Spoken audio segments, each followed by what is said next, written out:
So good afternoon, everybody, and good afternoon to our guest, Professor Angelica Galante, who's an assistant professor in language education in the Department of Integrated Studies in Education at McGill University.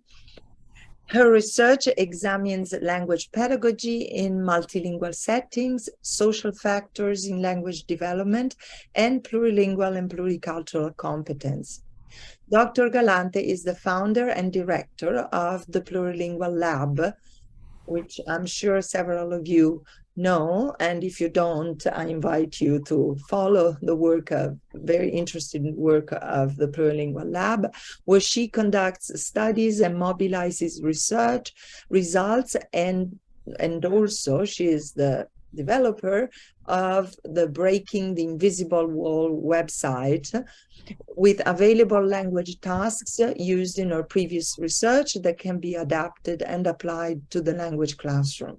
She's the recipient of several awards, including the 2019 Pat Clifford Award for Exceptional Readership in Educational Research and the 2021 Heather Reisman and Gerhard Schwarz Award for Excellence in Teaching at McGill University.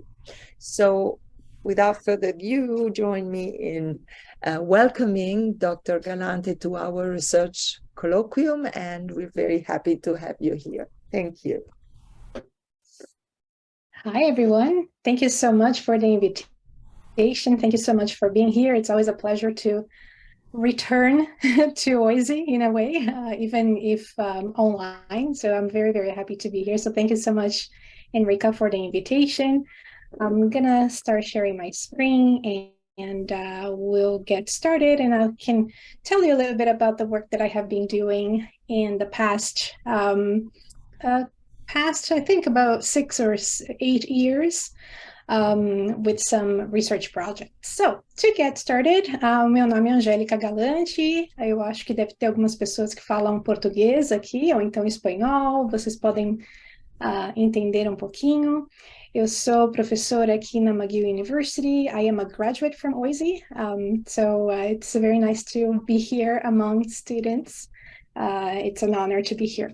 So the title of my presentation actually comes from a quote from one of the teachers who participated in one of the studies that I conducted. It's not about allowing other languages, it's a basic human right. And this is something that goes back to the notion of plurilingual and multilingual education, especially because some language educators believe that it's only about allowing other languages in the classroom, but it's not necessarily allowing, but engaging languages of the students' repertoires in the language classroom. So hopefully by the end of this presentation, you're going to have a few examples on how we can do that. So to get started, I'd like to acknowledge the territory where I am based today. I am located in Jojagi, also known as Montreal, which is a place that has been historically known as a gathering space for many First Nations, and I recognize and respect the Ganyagehaga as the traditional custodians of the lands and waters on which we meet today. I'd like also to acknowledge the territory where one of the studies was conducted, which is São Paulo in Brazil. It is also situated in indigenous lands, and there have been many indigenous populations there, and they continue to be there. Among them are os Pancararu, Pancararé, Guarani, Mbiaya, Tupi-Guarani, Kainaganga, Terena, Krenak, Funiô, Guarani, Aitcom, and many others. So in the state of São Paulo alone, there are about 42,000 indigenous peoples, which represents about 5% of the indigenous population in Brazil. It's important to mention that these two contexts, both Jojagi, where I am, or Canada, Turtle Island as we know it, and Brazil, they both share histories of coloniality, and you're probably going to see some of this in the two studies that I will present with you today. So to give you an outline, one of the major problems that we know in language education, especially working with teachers, is that there is still little professional development in inclusive language education. And I want to highlight the word inclusive here because professional development in language education, we have quite a bit.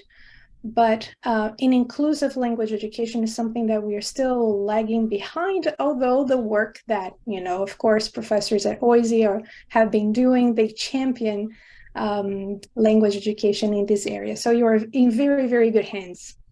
I'll touch a little bit on the literature review in this area. Then I'd like to highlight what I mean by plurilingual pedagogy. And I know that it's difficult, I wouldn't say difficult, but it may be challenging to understand what plurilingual pedagogy is, and it may have different readings. So I'm going to show you how I read plurilingual pedagogy, and perhaps we can engage in some discussions later after the presentation. Then I will present two classroom research studies. Most of the studies that I conduct are together with teachers and students.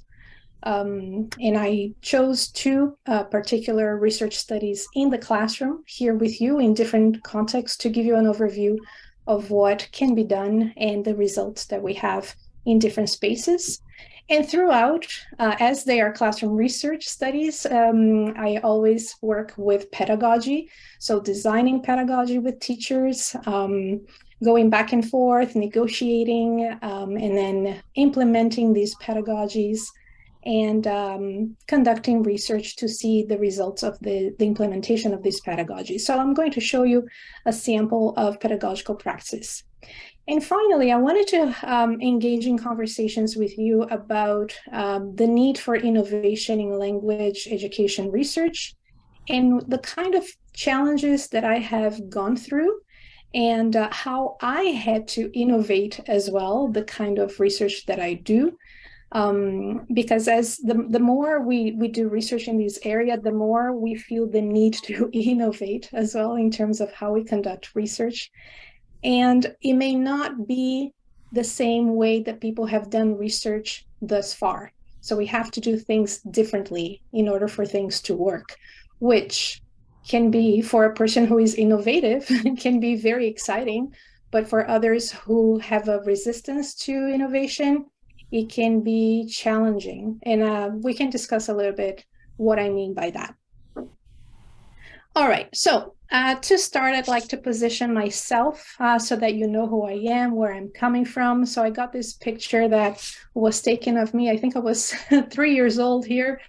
It's a picture that has a lot of mold, actually, because it was probably stored somewhere in the city where I come from, which is a very humid city in Brazil.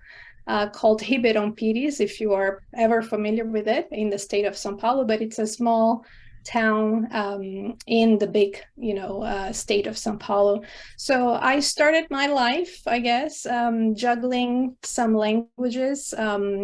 My heritage is Spanish and Italian, so I grew up with parents speaking a little bit of Italian and Spanish, and of course learning Portuguese, which is the colonial language of Brazil. So for me, using the three languages together was kind of a norm, and it was, life as usual, I guess. So it was very normal for me to engage in translanguaging, in inventing different words or using one word of a language while I was speaking another language, which actually I had to stop doing that when I started going to school in kindergarten because, as you know, places become very monolingual. So I had to focus on Portuguese only. And then in grade 5, I started learning a foreign language. And the foreign language in Brazil, as in many countries, is English. So, which is very awkward because Brazil is surrounded by Spanish-speaking countries. Yet we have to learn English as a foreign language. So when I started studying English, it was kind of liberating for me because I thought, wow, finally I am able to engage in one more language, and it was very exciting. I became an English teacher by the age of 17. I started my teaching career very early, which is very normal in Brazil, especially in working class families, because you have to make ends meet, you have to help the family to pay the bills, so you have to do something. So I went to school and I started working at the age of 17 in a language school teaching English. I did some acting work later. I went to university to study languages. I became a drama educator later. So fast forward, I spent 15 years teaching English as a second language or as a foreign language in Brazil, became a teacher educator. And then I got tired of it. I thought, oh, I need a little inspiration. Let's go somewhere else. And then I came to Canada to do my graduate studies. I was an international student, so I think some of you may be international students, paying very high fees, 3 times more, very complicated. Anyways, let's not get into that, otherwise it's going to be quite a downer. But I became a graduate international student in Canada doing my master's and then my PhD, where you are at OISE. By then, I was already a permanent resident, so I was very lucky to get my permanent residency before starting my PhD. Otherwise, I know it would be almost impossible to get into a graduate program without permanent residency. So I became an immigrant.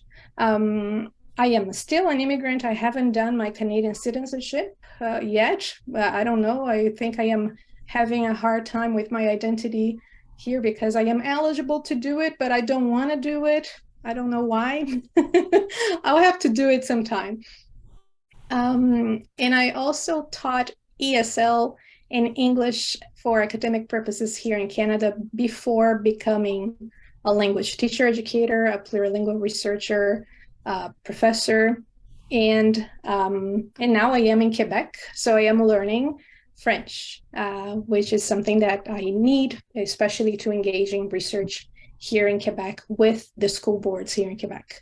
Because as you may know, even if you are an English teacher in Quebec, it is expected that you speak French, at least, some basic French to engage in conversations day to day. All right, so my journey as a language learner will never stop. And I think it should never stop for all of us because it's very rewarding. So I wanted to focus on 2 spaces here, the 2 colonial contexts, Canada and Brazil. And some people may think, well, Brazil is in the global south. Canada is a first world country. They are very different. But when I say first world country, I use quotes here because we know what that means. But Canada and Brazil share many aspects. One of them is the colonial history. Although they have been developed differently, they have similar colonial histories with atrocities, with indigenous populations, languages, monolingual, or in the case of Canada, bilingual policies. And of course, these legacies have resulted in how we see language and how we teach language and how we train our teachers to teach language and how learners learn language, right? So it's always important to think about language in relation to the contexts where we are, because we may have different perceptions or even a different feel depending on the language, depending on how we use the language, and depending on how this language has been imposed on us. One of the main problems, of course, that we have in language education is the monolingual policies still permeate language settings, and teachers still feel that they have to be using one language only, and also expecting that students speak in one language only in our classrooms. And suitable language pedagogy can be a means to confront this colonial ideology of monolingualism. And one of the wonderful, I think, contributions of plurilingualism is exactly that we can prepare teachers to use plurilingual pedagogies to confront this colonial orientation. So to confront this orientation, we have to rethink how we teach languages, right, in the context of linguistic diversity and plurality, to address linguistic discrimination, other forms of discrimination, and also provide inclusive language education. So the recent conceptualizations of plurilingualism see languages in a different way, and I'm not going to talk much about this because you probably have seen and have read quite a lot, but plurilingualism and this term that we have in language education sees languages as embedded in a repertoire, right? So the repertoire with languages, varieties, cultures, different semiotic resources, multimodality, lived experiences. So when we think of language, we cannot think of language with the linguistic components of lexical aspects, grammatical aspects only. We have to see that embedded in much more than that. So moving on, plurilingualism, the way I see plurilingualism is from the lens of equity and diversity, and also thinking about inclusion of the languages of the students, the cultures of the students, in a way to decolonize education. And what I mean by decolonize here is decolonize language education in terms of language, right? And not necessarily, of course, decolonization can be used in different ways, but here I'm thinking about the language education and how we can empower our students to see themselves as plurilingual users and not necessarily having to conform to one language only. So having this take on decolonization, I like to show a few quotes related to how we can see language. One of the quotes by Bell Hooks that I find really pertinent to this work is when she says, "It's not the English language that hurts me, but what the oppressors do with it, how they shape it to become a territory that limits and defines, how they make it a weapon that can shame, humiliate, and colonize." So in many colonial countries, like Canada and Brazil, language is a tool of linguicism. So if you're not a native speaker of that particular language, you may be viewed as less than. And some of you who speak different languages and we are not native speakers of that particular powerful language of the country, we feel this in our skin, and we have, had several experiences of linguicism, which is not really cool. So one way that we can address this is to teach teachers how to see language teaching in a different way. Instead of using second language or foreign language, that we are teaching languages as additional languages. Instead of imposing a colonial mindset of transforming students into pseudo-native English speakers or native French speakers, et cetera, et cetera. So, you know that plurilingualism is both a theoretical and pedagogical framework, and it can be used in this context to decolonize the minds of the students, the teachers, and also empower language practice. I like to draw on different frameworks when I see results of, when I'm analyzing results, especially because the results kind of motivate me to look at language differently all the time, because there's always something new that I learn when I am analyzing results. So one of them that I included here with plurilingualism is decolonialism. And I draw some parallel of how we can see where we share aspects. So for example, in the very middle, we see the plurilingualism and decoloniality value linguistic hybridity, diversity, non-standard varieties. They challenge this idea of native speakerism.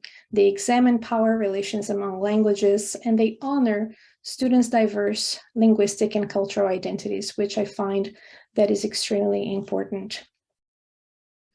So by plurilingual pedagogies, we can theorize this in different ways. I like to draw on different practices and and the more I think about it, the more I want to include more.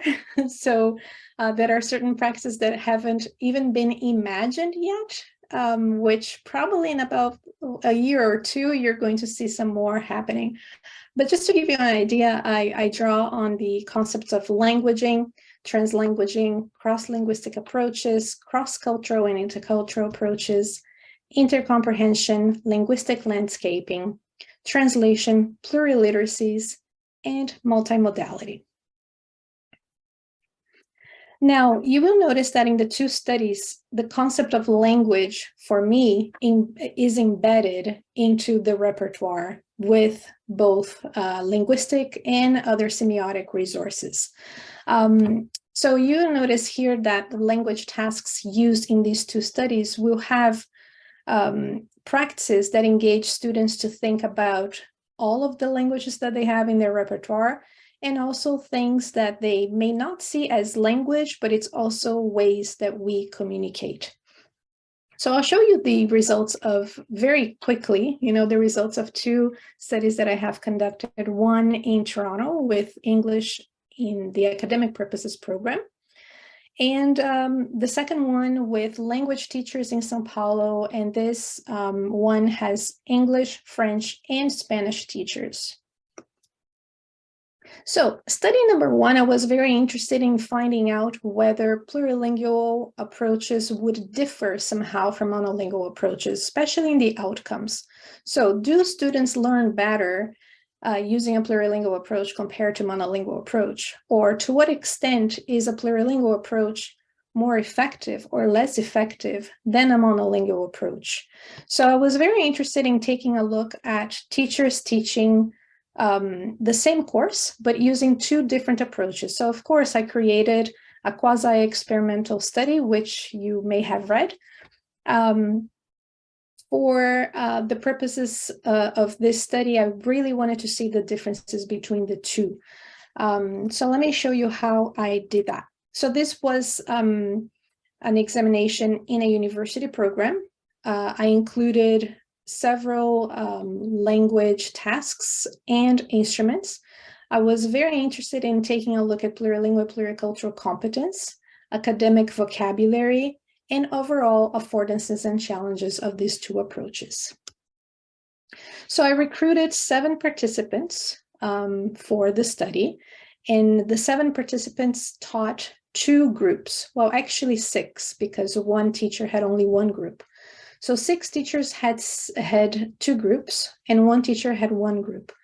And they taught 2 different, the same course, but using 2 different approaches. One using a monolingual approach, which they were already using. So this would be for the comparison group. And one teaching a plurilingual approach, and that was for the treatment group. The plurilingual approach, when I talked to the teachers about the study, of course, I had to negotiate a lot, right? Because trying to do research with teachers, we had to take a look at the curriculum. You had to take a look at the timing. When are you going to be including this? Is there room in your program to do this? Can we change everything? Can we? How far can we change? So there's a lot of negotiation. So the teachers suggested that they could do 1 plurilingual task per week. So the course had 12 weeks. So the first week and the last week, we didn't do any plurilingual tasks, but we had 10 weeks to experiment with plurilingual tasks. So I took a look at the curriculum. I adapted some monolingual tasks that they already had to plurilingual tasks. So basically the content was the same, but the approach was different. So to give you an idea, in task number 5, we have idioms in different languages. So there was a lesson where the teachers were going to be teaching some idioms in English. So I took that lesson. They still learned the idioms in English, but they also engaged in learning idioms in different languages and comparing, contrasting, the cultural component, the linguistic component of idioms in different languages. So it was it wasn't different in terms of content, but the form was quite different, and students engaged in a lot more than simply learning English from a monolingual viewpoint of like, okay, now you have to learn English idioms as if there were no idioms in any other language, or, you know, or any cultural content from other cultures. You can see all of these tasks in this website, Breaking the Invisible Wall, and see if you can find some inspiration to do your own work with your students. So there were 129 students who participated in the study, 50 in the comparison group because we had one fewer group than the treatment. So in the treatment group, we had more students, 79. And I collected data from different instruments using demographic questionnaire, plurilingual, pluricultural competence scale, learner diaries, classroom observations, focus groups, teacher interviews, and a vocabulary test. So it was a lot of data, but very interesting data coming from different perspectives too. I wanted to highlight the plurilingual and pluricultural competence scale, which was, I was telling you about innovation in plurilingual research and how sometimes we need to innovate our instruments so that we can capture different dimensions and not only linguistic dimensions. So I wanted to capture this new dimension called plurilingual and pluricultural competence, which is a dimension that is embedded in plurilingual theory. And I created a scale. This scale actually has 24 items. This was the first version of the scale. Then I improved the scale, and now it has 22 items, and it has been published, so you are able to take a look at that. So you see that these items here, students had to agree or disagree with these items, and the items capture the dynamic view of plurilingualism. So for example, in item number 1, when talking to someone who knows the same languages as I do, I feel comfortable switching between one language to another language. So if students are comfortable doing that, very comfortable, they would choose number 4, strongly agree. And that would indicate that their plurilingual, pluricultural competence would be on the higher scale. You can take a look at these items a little bit later. There were 672 entries in the student diary, so a lot of qualitative data, which was very, very interesting to find the affordances and the challenges that students found with plurilingual education. I also conducted semi-structured interviews with the teachers. Because the teachers had taught the two groups, the plurilingual and monolingual pedagogy, it was very important for me to get their take on which one, what was the affordances of each one, and ultimately which one they found most useful for their students and why. I also did a vocabulary test. This was a very short vocabulary test that measured vocabulary that both groups had learned. And this focused on two main areas. One was on discourse markers that students were learning at the time, and idioms as well. And then I can show you what happened by the end of the program. So to start, the first finding was that plurilingual instruction had a very positive effect on the students' plurilingual, pluricultural competence over time. So these students, they completed the plurilingual, pluricultural scale at the very beginning of the program and at the very end. Students in both monolingual and plurilingual group, because I wanted to see whether there would be a difference in this dimension. And there was. So at time 1, students in both groups had very similar PPC scores, and by time 2, students in the treatment group had much higher scores, which were significant statistically, which really shows that there was something that happened in between, that it's not only, being in a multilingual context of Toronto, but also the language education that they were having may have had an impact on their scores. The second finding was that plurilingual instruction had a positive effect on students' vocabulary development, especially students' vocabulary retention. The students in the treatment group had much higher scores, significantly different scores at the very end of the program compared to the students in the monolingual group. So that means they were able to at least remember those vocabulary items more than the students in the comparison group.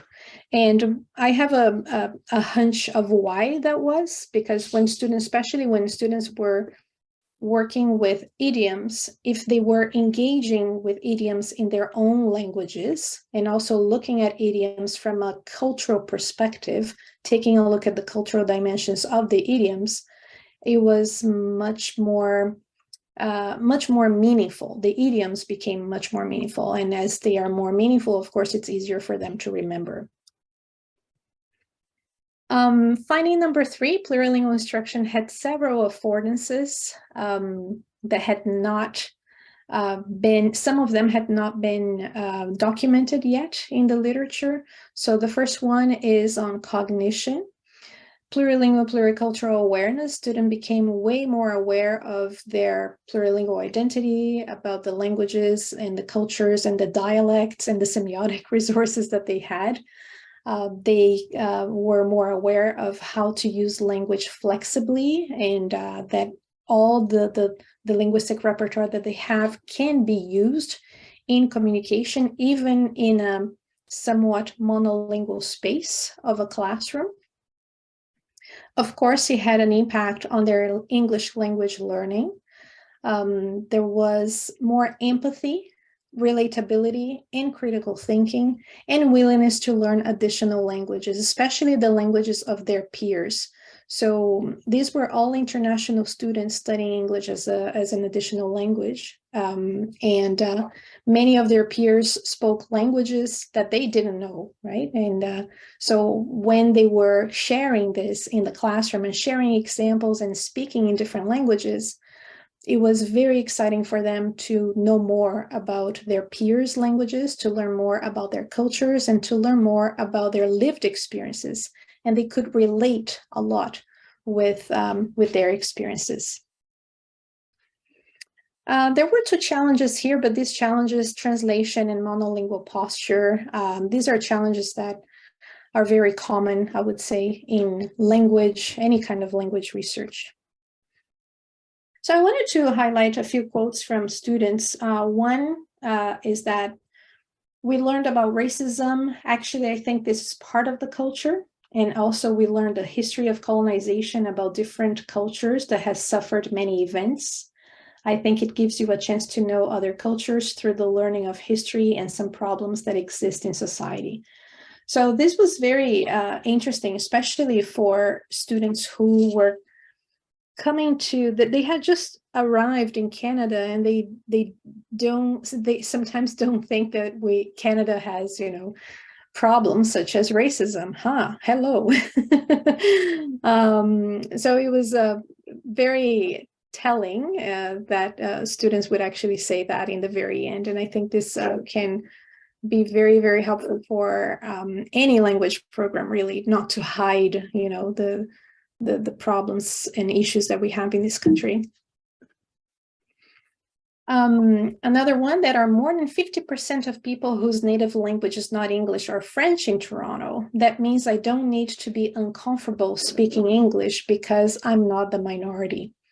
So because they weren't covering the languages in the landscape, many students started feeling more comfortable using English because they knew that they wouldn't have to be using English with native speakers only, which was, kind of liberating to them. Here there is an anecdote from a student who, a Chinese student was talking to a Spanish-speaking student, and the Spanish-speaking student sometimes would call the Chinese that word over there, which I'm not going to repeat because it's not very nice. But the Chinese student wanted to teach the Spanish-speaking student that word is not a good word because it's, it's offensive to them. But also in Spanish, that word is a legitimate word. So this is something interesting that happened, because many times when we think about plurilingual education, we do not think necessarily about the nuances in wording, and also how some words, depending on the context, can be discriminatory, but in other contexts, they are just normal words. So I wanted to highlight this one because that was important. So the student said, it's not a very positive word. And also sometimes he uses expressions like this, and he puts his hands around his eyes to like show it's Chinese. And then we told him that this is not really polite for us. And he feels very bad for doing that. And he will not do that again in the future. So when you bring these kinds of conversations into the classroom, or sometimes they can emerge, it sparks negotiation, and it also sparks a conversation around language and discrimination, which I find that we need to have these conversations in the classroom instead of just shutting people down, like, hey, don't use this word. Okay, but why, right? So it's important to know why, because depending on the context where the student comes from, this word may be a legitimate word. And finally, in finding number 4, all the 7 instructors preferred plurilingual instruction compared to monolingual instruction, which was something that was I wasn't very happy to see, but it was kind of nice to know that everybody preferred the same type of instruction. And it provided several reasons why that was. Some of them are listed here. One of them is the role reversal that they kept talking about, that students become the teachers and the teachers become the student, because they are learning a lot about the students. They learned about the benefits of using plurilingual instruction, because students really shared their lived experiences and validates their plurilingual practice. And it was very engaging and provided a safe space for students to engage in language learning. We did a video, and we also published a couple of papers on this. I published together with the teachers. So if you're interested in knowing more from them, please take a look at this video abstract. But I wanted to focus now on a second colonial context, which is in Brazil. And this is a more recent study that I have done. Recent, but not as recent. It was about 2 years ago. But it's just now that we have the results published, so it takes a little while. I wanted to acknowledge the contribution of my wonderful team. I had John, Lana, Maria, and Jade work on this project. And the whole project was to create pedagogical materials in teacher education, and also empower teachers on how to use them, and then gather their feedback and the students' feedback in research projects. So this study was funded by the Fonds de Recherche Société et Culture here in Quebec. The setting is an NGO called Abraço Cultural São Paulo. Abraço Cultural means cultural hug. And it's an NGO, a non-governmental organization that employs refugees and immigrants who are recent arrivals in Brazil, who often cannot find jobs, just like here in Canada. If you're a recent immigrant, it's very difficult to find a job unless you do volunteer work, and then you go back to school, et cetera, et cetera. But they created a program where they empower these teachers to teach their languages to Brazilian students. So they provide training courses, they really prepare the new teachers. Some of them were teachers back in their countries, but some of them had never been teachers before. So they go through this training program in the NGO. What is interesting is that to me, it was a perfect place to be. Well, first, because I'm from Brazil, so I can understand the context and also the language. Many of these teachers spoke 2, 3, 4, 5 languages. they were not only teaching their first language, sometimes they were teaching their second language, sometimes they were teaching their third language, sometimes they were teaching 2 languages at the same time. So it was very refreshing to see that, because in a more formal, let's say formal way, when we have teacher education, we are usually prepared to teach 1 language only, right? Even if you speak 2 languages. So you do an ESL program, you do an FSL program, you are an accredited French teacher, but you're not an accredited English teacher, even if you speak English fluently. So it's kind of odd. So here they were really engaging in a plurilingual teacher education, which was very exciting. Okay, what else can I say about this place? It's just wonderful. If you happen to be in Brazil, go take a visit, because it's really cool. The materials, they have an in-house material that they have developed. It includes contents of social justice and intercultural related topics, especially topics of migration, because the teachers are all migrants. So it was very important to teach Brazilian students about migration issues as well, because many Brazilian students, they were born in Brazil, they, don't have much experience with migration, so they may not understand the lived experiences of migrants and immigrants. So if you go to their Instagram account, Abraço Cultural, you will see that the type of language education that they provide, it really comes from a decolonial perspective. They, whatever content they would like to promote, it's not content related to, let's say, the global north of, for example, if you're teaching English, they're not going to be talking much about English, British English, or American English. It's going to be English, spoken in non-colonial contexts, or French spoken in non-colonial contexts, and not Parisian French. So you're going to see content about, from Latin America, from Africa, from Arab countries using French. So it's something that it's really interesting to see. I find this kind of refreshing, especially because when I was studying a language, or I still do, when I study French, for example, when the teacher, is always showing me Parisian French, I usually ask them, okay, can you please, give me more here, don't give me one variety only, give me more, so I can work on, because it can be very, colonial, and it's after a while you just go like, no, give me some refreshing content here. Anyways, so what did we do? We taught these teachers about plurilingual strategies.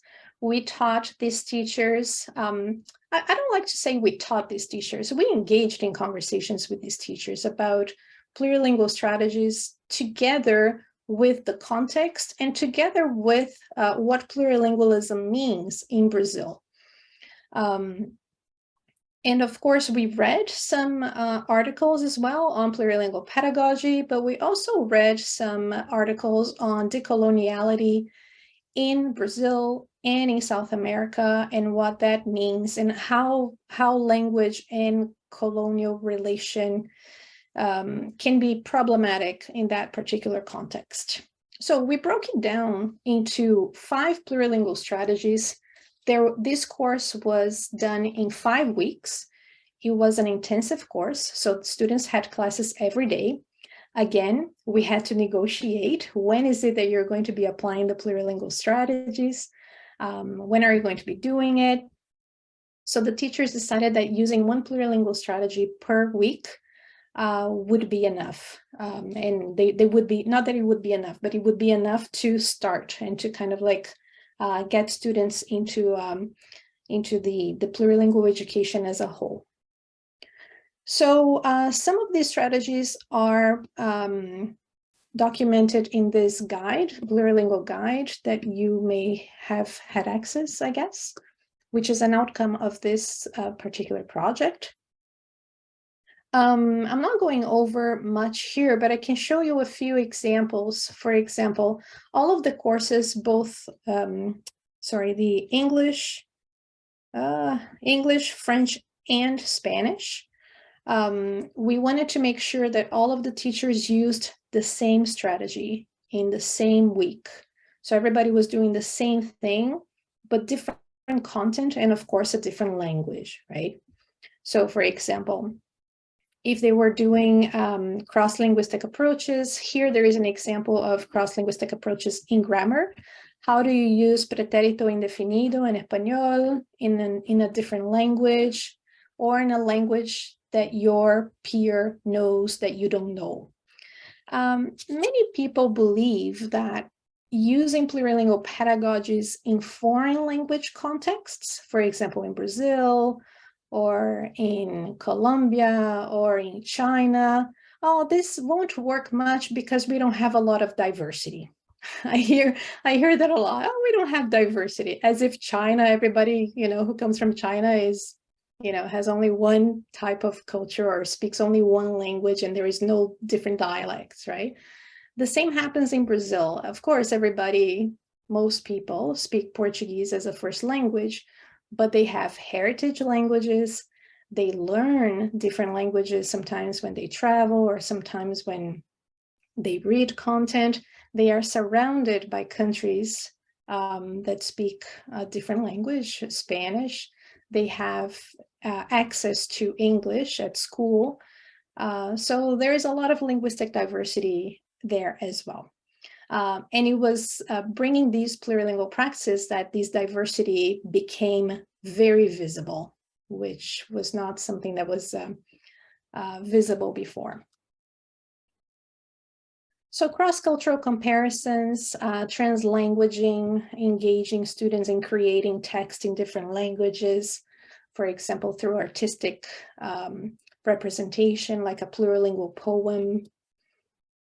Using translation, of course, here there is an exercise that the Spanish teacher used where she was teaching vocabulary in Spanish. And if you know Spanish and Portuguese, they are very similar. And many times we like to say that Brazilians speak Portuñol, which is a mix of Portuguese and Spanish, because sometimes it's so close that we don't know if we're speaking Spanish or Portuguese, or if we are inventing something else.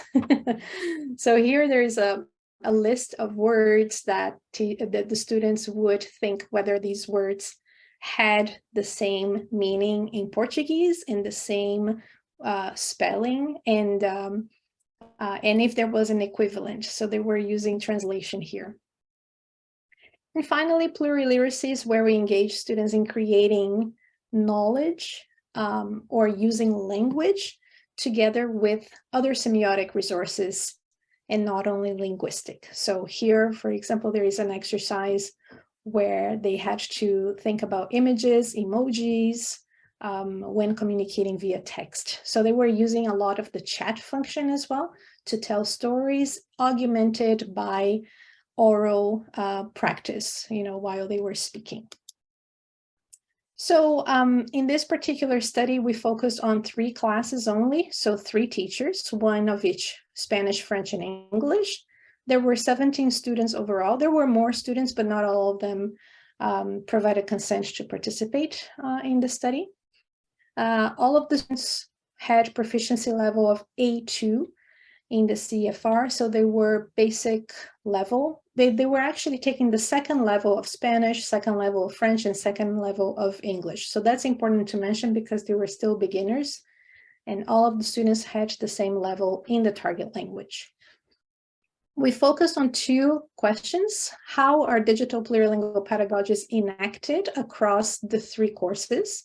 We wanted to see the similarities across the 3 courses in the 3 languages, and the resources that were mobilized to facilitate oral engagement, especially because this particular course was being taught during, we're still during COVID, but at the very beginning of COVID.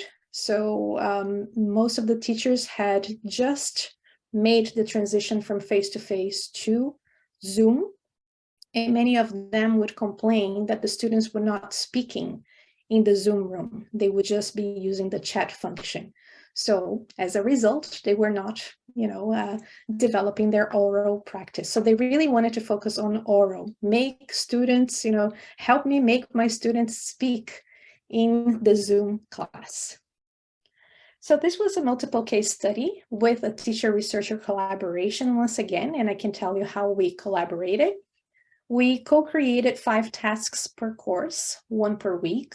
The tasks were applied weekly via Zoom, and each class had a cultural component. Each task had a critical component to align with the values of the NGO of decolonization, anti-racism, migration issues, etc.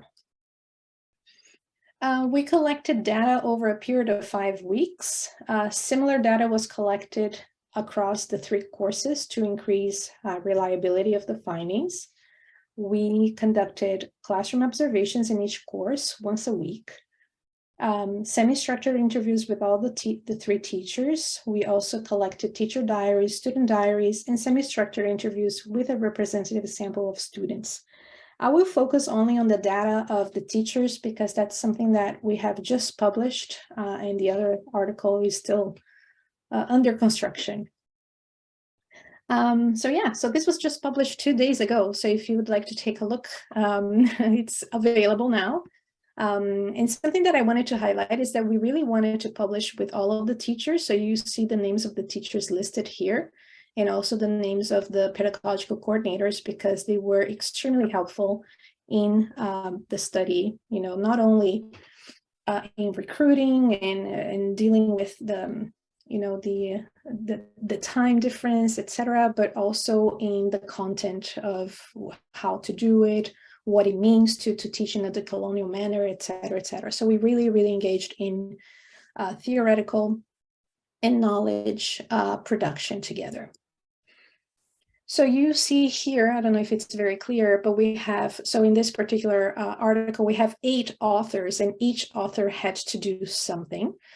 So you have, I am the first one there, the Brazilian immigrant in Canada, but then we have my research assistants from Lebanon, from the Philippines. Then we have the teachers, one from Syria, one from Cuba, one from the Congo. And authors 7 and 8 are the Brazilian pedagogical coordinators. And each one of us had our own research activity. So to go straight to the result, the 4 main categories that we found here, especially from the teacher data, was that the plurilingual pedagogies really mobilized all languages in students' repertoires. Important again to note that this is a foreign language context where people think that there is no linguistic diversity. So it's not only the Portuguese as a first language that students were mobilizing, it was Portuguese as a first language, other semiotic resources, and other languages that students had in their repertoire that had never been visible to anybody in the classroom. They also mentioned that these pedagogies encourage students to speak in the target language, which is important, of course, because if you are in an English course, you are there to learn English. Yes, so, okay, good. So the target language, check. But it also awakened non-linguistic semiotic resources and enhanced students' plurilingual and pluricultural awareness beyond geographical boundaries. So not only in Brazil, but even across, there were students coming from different spaces in Brazil because this course was online. So it was interesting to see diversity within the same country as well in terms of language.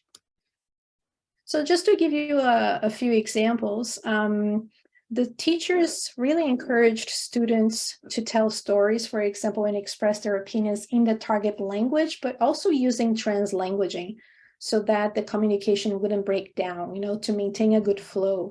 So many times some students were using additional languages to translanguage with, but not Portuguese, which is their first language.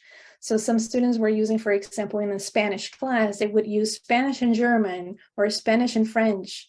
And some of them, of course, would use Spanish and Portuguese to tell stories which was something that was not really expected by the teachers. Many of them didn't even know that they had students in their class who spoke German or French, for example.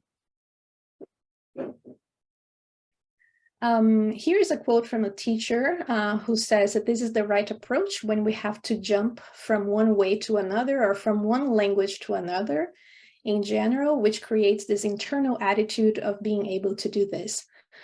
Something very important about this teacher is that when we were talking about translanguaging, she was talking about this flexibility in language, but she also brought this to flexibility in ways of being and ways of knowing, ways of speaking, ways of doing things, which was something very interesting, because sometimes we think about translanguaging only from a linguistic viewpoint, but it actually can, mean flexibility in different ways of knowing, which is something very exciting.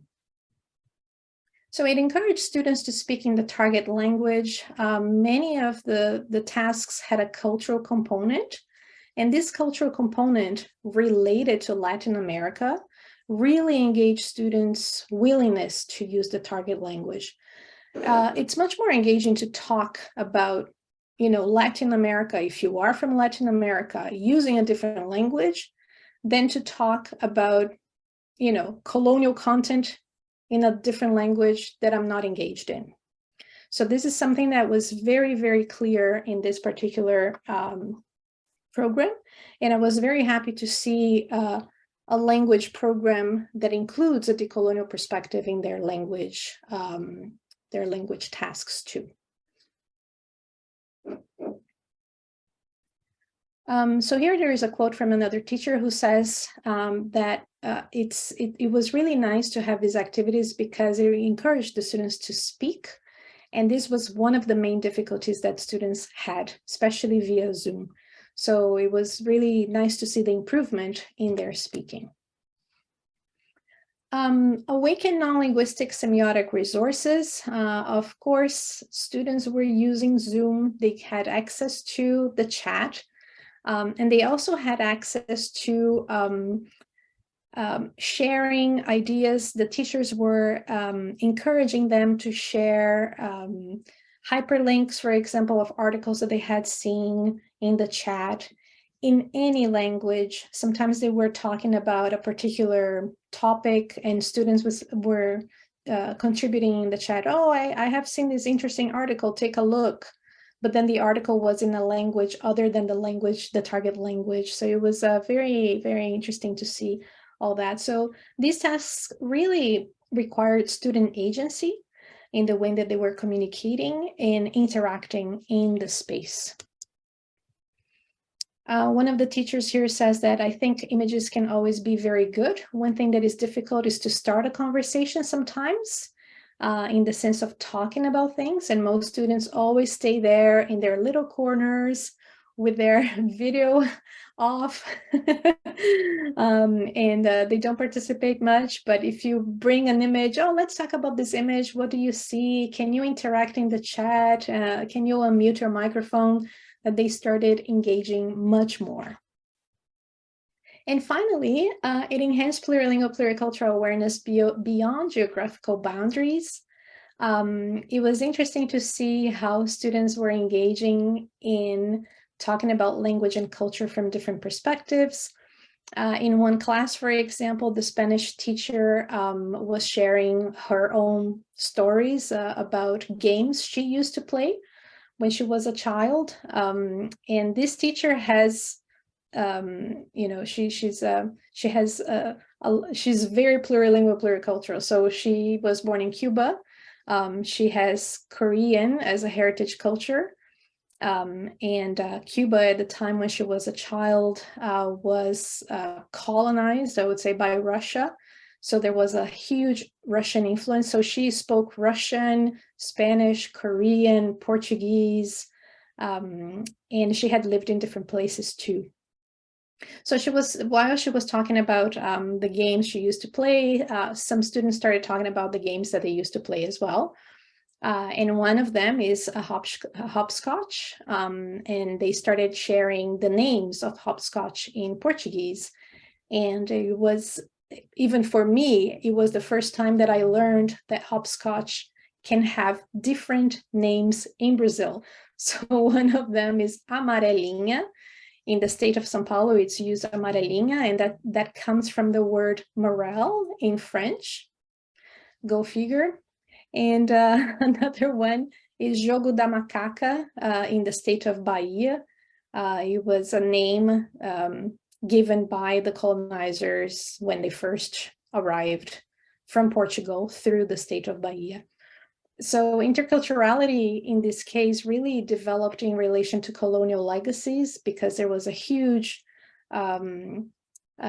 French influence in the south of Brazil compared to the north of Brazil, and different colonial legacies in different spaces as well. And that, of course, influenced the way we spoke, even in Portuguese, but also the way that we structured our educational system. It's fascinating for me to see sometimes how similar our educational system is to France, but not to Canada, for example. So when I talk to my French friends, I go like, oh yeah, it's the same in Brazil. It's the same in Brazil. Oh yeah, I forgot, because you guys colonized our country. Oh yes, oh, that's why we have the same colonial system. So I don't know if that's a good thing or a bad thing, but it's a reality. And finally here, one quote from a teacher. She says, I think that images can always be very good. One thing, I think it's the same as the other. One thing that is difficult is to start a conversation. So if we bring a picture of hopscotch, for example, of just games, people start engaging in conversations about names, but also about why is it that we speak in that way? Well, how do we name things in our culture? So to finish, I would like to talk a little bit about innovation in research, in plurilingual research especially. I have gone through different ways of doing research myself since my master's. And I think I will keep innovating, because the more work that we do in this area, the more we have to think and rethink about different ways of doing things. So to start, the view of the language learner. In plurilingual research, we can't see the language learner as a language learner only. We have to see the person as a plurilingual user. Because if we see them as a Spanish language learner, Portuguese language learner, then we're going to miss the point, and we are going to miss a lot of the results when we are analyzing it. Negotiation in different languages while you are doing the research is just part of the process.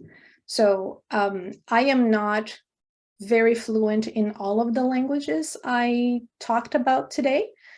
French for me is still beginner. So how did I communicate with the French teacher? I did a lot of translation. The French teacher was also using trying to use Portuguese, their limited knowledge of Portuguese.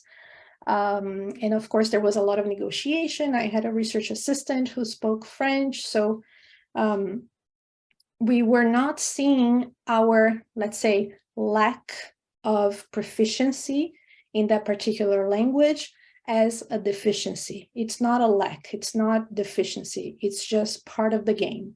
I'm not as good in this area here, but no problem, I have other semiotic resources here, so let's negotiate. And it was very interesting for the teachers to see that, and for the students to see that as well. So in a way, it put all of us on the same level. I may be a researcher from Canada, you may be an immigrant from Cuba, but it doesn't matter. We are at the same level, and the students too. And that's something that is very important. So data collection in different languages was normal for us. Of course, we had to translate some, not some of them, but all of our instruments, sometimes in 3 languages. And sometimes when we were collecting interviews, we were giving students and teachers the option of using different languages and what language they wanted to be interviewed in. And depending on their choices, sometimes I would interview, sometimes a research assistant would interview. For example, if a a person wanted to do the interview primarily in French, then I would think, well, then I'm not the best person. Then, you know, my research assistant would do the interview, and vice versa. So creating research teams with many languages is super needed in this area. So those of you who are going to be working with investigating multilingualism, plurilingualism, it's really important to have a research team that has the languages, especially the languages of the students or the teachers who are going to be engaging in. Sometimes it's impossible to have all of the languages, but at least 2 or 3, I think we can manage. Linguistic competence is not the only dimension that we assess. So there are many other dimensions that we can assess, because if we stick to linguistic competence only, we're going to be missing a lot of results. So in this case, for example, if you assess plurilingual, pluricultural competence, you can assess mediation, you can assess so many other things. So it's always important to think about language beyond the linguistic only. You may have to come up with new instruments or innovate data analysis, for example, because otherwise we may be missing something. And sometimes it's at the level of analysis that we see that we need some innovation. Because if you start looking, for example, oh, let me do content analysis, but content analysis is not really, you know, capturing something else. So then we start looking into different types of analysis. And I won't tell you which types of analysis, because I think it depends on the data that you have as well. Publications with teachers and education stakeholders can increase reliability, in my opinion. I know that, and the next point is, many journal editors and reviewers often question why language teachers are authors, because they may not see language teachers as researchers or authors of a research study. I have had many conversations. Of course, I don't know who the editors are or the reviewers are, because this is a process that we cannot know their identities, but many people questioning why the teachers are there as part of the contribution. So one suggestion that I give you, to the point that it's discouraging for the researcher, like, oh my God, I'm going to get a rejection. I got several rejections because certain people said, oh no, teachers are not authors, reject. Which makes us think, wow, what do I do? Do I take out the teachers from the process and then I publish it? Or do I keep pushing? I keep pushing. Well, you didn't accept, someone will. Then I send it to another journal. And thankfully, there are very good people out there who see the value of teachers as authors. As long as you, I mean, I'm not going to say that this is going to work all the time, but explain why, make a case, explain their contribution, but do not be discouraged, because many times what we are learning does not come from our learning only, it comes from the teachers. The teachers are helping us theorize and engage in different practices. So of course they need to be acknowledged. I'll stop here. You can take a look at this website, the Plurilingual Lab. A lot of resources are there from these 2 studies, but others too. And if you'd like to take a look at these 2 studies, and specifically, they have 2 different pages. And I'll stop here. Thank you so much. And I really appreciate it. Merci beaucoup. Miigwech.